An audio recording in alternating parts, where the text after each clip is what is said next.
Tu veux savoir comment je me suis retrouvé là? Dans le coffre de ma voiture et juste à côté d'un champ de vaches.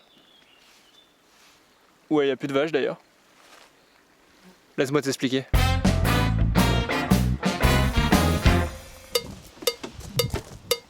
Quand tu voyages, t'as 3 domaines de dépenses. Le transport, le logement et la nourriture. Alors une chose est sûre, c'est que pour les grands voyages, y a pas le choix, faut prendre l'avion. Mais pour voyager en France, ma petite Clio, elle suffit amplement. Alors pour diminuer les coûts, il fallait fusionner ces domaines de dépenses. Et c'est comme ça que mon moyen de transport est devenu aussi l'endroit où je dors. Au début, je me suis dit que j'allais investir dans un fourgon, dans quelque chose de plus grand. Mais le but c'était de garder de l'argent, pas d'en dépenser. Et puis je me suis dit que le défi était de taille, alors j'allais essayer de le relever. Pour résumer ce que je viens de faire, je viens de démonter toute la banquette arrière et là je suis en train de poser le plancher. Voilà, une fois que c'est terminé, je mets cette petite pièce super importante et je viens poser le bas du lit. Il faut que tout soit super serré et vraiment stable parce qu'on n'oublie pas, on est dans une Clio et si je freine un peu trop fort, j'ai pas envie que ça m'arrive dans la tête. Le bas du lit c'est terminé, je pose le couvercle qui sert de coffre et le matelas par-dessus, c'est parti.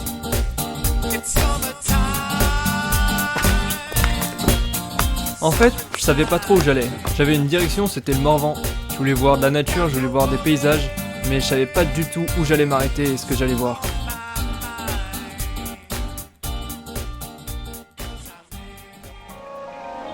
Mon premier arrêt, c'était au Saut du Goulou, ou de Goulou, ça dépend des sites.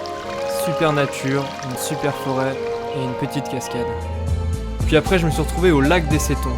Je te mets des extraits par-ci par-là, mais j'ai fait 2 vidéos dessus que je t'invite à aller voir juste après celle-là. Le problème avec ce lac, c'est que tout autour, on peut trouver des panneaux avec marqué dessus Feu et camping interdit. Alors je suis reparti en direction d'un endroit où je pourrais y mettre ma petite cliglou pour passer la nuit. Là, quand je parlais d'aventure, bah là je suis servi, je suis sur une route, c'est même pas une route. Et ma Clio, elle a jamais vu ça.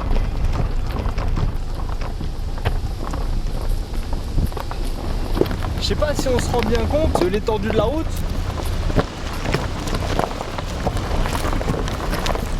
J'ai l'impression de faire de la Jeep dans le désert là. Je cherche un endroit loin de la civilisation.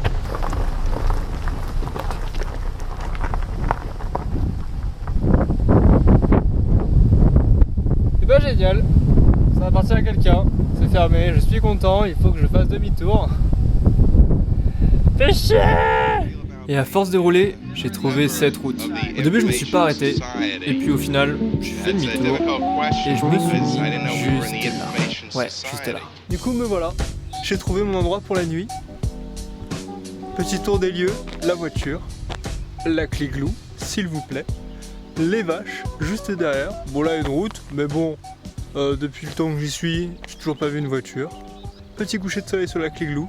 Il est temps pour moi de vous révéler cette invention magique, révolutionnaire qui est la cliglou. La question de base c'était comment mettre un gabarit d'1m92 comme le mien dans une voiture de cette taille-là. Dans ce sens-là, beaucoup trop étroit. On est d'accord. Donc forcément dans l'autre sens. Oui, mais dans l'autre sens...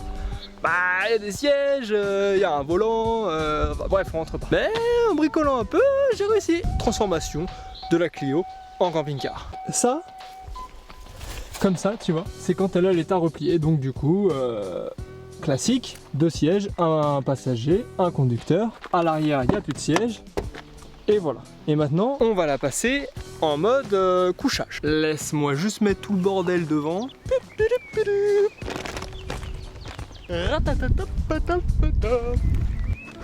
On en était où? Pour commencer, à l'avant, il faut ramener les 2 sièges. Ça, c'est fait. Ensuite, il faut que j'enlève la tête de ce siège là. Alors, pour enlever la tête, merde, elle est où la molette? D'abord, je le couche un peu, hop, comme ça. Et ensuite, elle s'enlève, mais à une main. Hop. Facile, non? Le siège. On le couche complètement. Hop. Deuxième étape, il faut prendre cette pièce là. Cette pièce là. Alors comme ça on dirait une vieille enclume pourrie en bois. Mais tu vas voir que c'est une des pièces les plus importantes parce que c'est les pieds avant du lit. Et il faut juste la poser sur le siège avant. En buter là. Ça bouge jamais, hein. Ça c'est la partie arrière du lit qui fait aussi coffre de rangement. Et une fois qu'on a fait ça, on va mettre le lit. Dans quel ordre? Je sais plus. Je crois qu'on s'en fout. Hop, on commence par une des deux planches. Donc là, il y a des équerres sur le cube qui bouge jamais. Et là, il y a un rail, tu vois, et le rail il va rentrer dans l'enclume qu'on a déjà mis. Donc hop, hop, voilà. Et là on met la deuxième, cherchez la deuxième. Je t'ai manqué? Ben voilà. Donc même principe, il y a des trous là qu'il faut mettre en face des trous des équerres.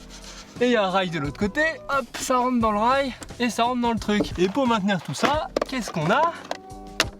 Des petites vis avec des ailes papillons, parce que c'est plus simple pour serrer quand même que les vieux boulons. Une vis en face du trou, clac, et de l'autre côté, le papillon. Bon, je te passe cette étape longue et ennuyante. Donc ça y est, là j'ai mis tous les papillons. Le petit tiroir, on le range. On a juste à refermer ça. Et ça, j'ai envie de te dire, qu'est-ce que serait un lit sans matelas? Bah c'est un sol. Hein, qu'on soit d'accord, ça fait mal au dos. Heureusement, on a les matelas. Le deuxième matelas, qui a des formes toujours plus folles. Parce que forcément, une voiture, c'est pas rectangulaire. Rien n'est carré. Les oreillers.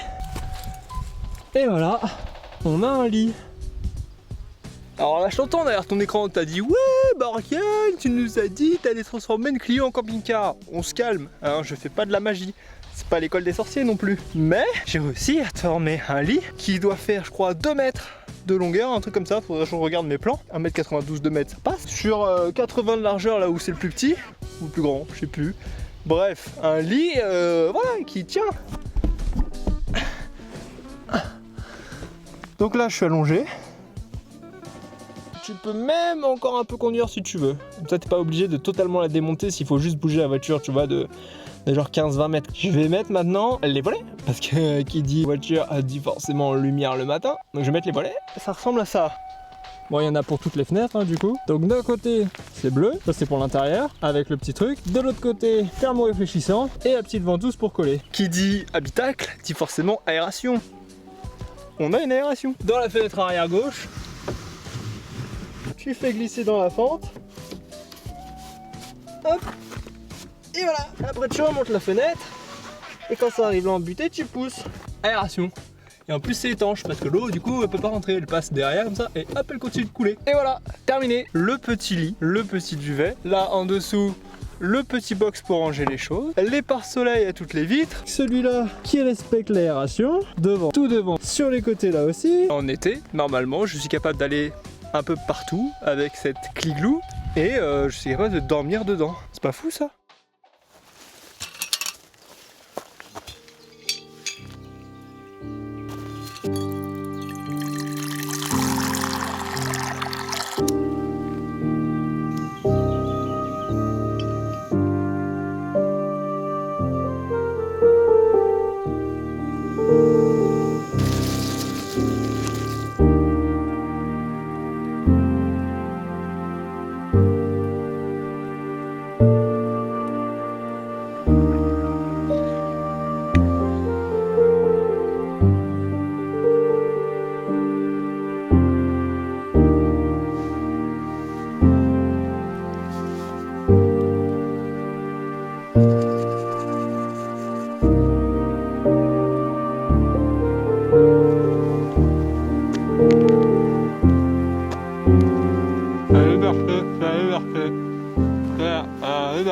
Et voilà, le soleil se couche, du coup c'est bientôt l'heure pour moi d'aller au dodo. Du coup avant qu'il fasse nuit, je voulais vous remercier d'avoir regardé ces 2 petites vidéos. Si t'as raté la première, c'est pas grave, hein. Tu peux la regarder après la deuxième, y a pas mort d'homme. En attendant, j'espère que ça vous aura plu. Vous pouvez nous suivre sur Instagram, vous pouvez vous abonner à la chaîne YouTube, c'est super important. Vous pouvez mettre un petit j'aime et ça aussi c'est super important parce que ça récompense le travail. À bientôt pour de nouvelles aventures en France ou ailleurs, je sais pas encore. Allez, salut salut!